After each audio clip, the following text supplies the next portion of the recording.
There was a Danish astronomer, Tycho Brahe. So imagine being an astronomer in 1572. Telescope was also not invented. Without a telescope, astronomer.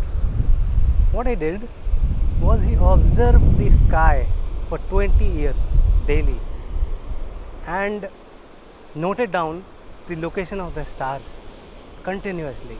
The Danish king gave him an island because he was a very known scientist at that time. So he was impressed by his work and gave him an island. In that island the weather was good always and he could observe the sky. He did that for 20 years every night. While observing, he noted down the movement of the stars or how the night sky looked.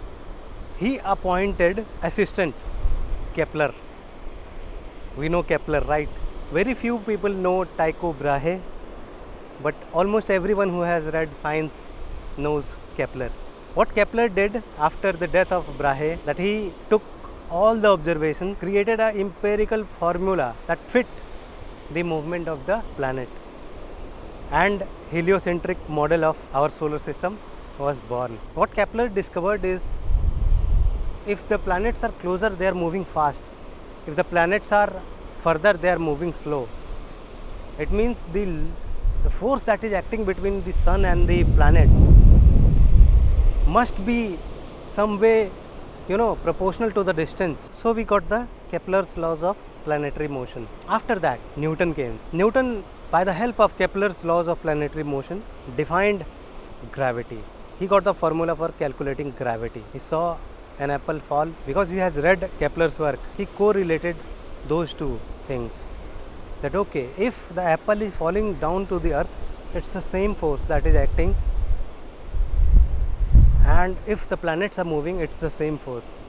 So he was able to create the laws of gravitation because of Kepler, and Kepler was able to create the laws of planetary motion because of Brahe, who did all the work of calculating the movement of stars and planets for 20 years. At that time he had no idea how his work was going to be viewed in future. At that time even there was no telescope.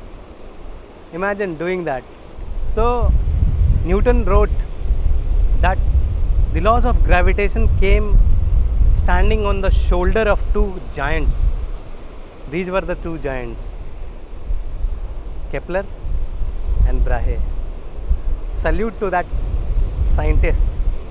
So Brahe is recognized as one of the greatest experimental scientists ever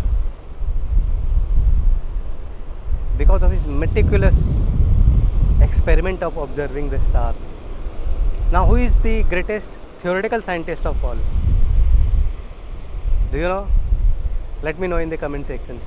I'll make a video on him too. He's also a very interesting character. Hope you liked this video. Thanks for watching. Have a nice day.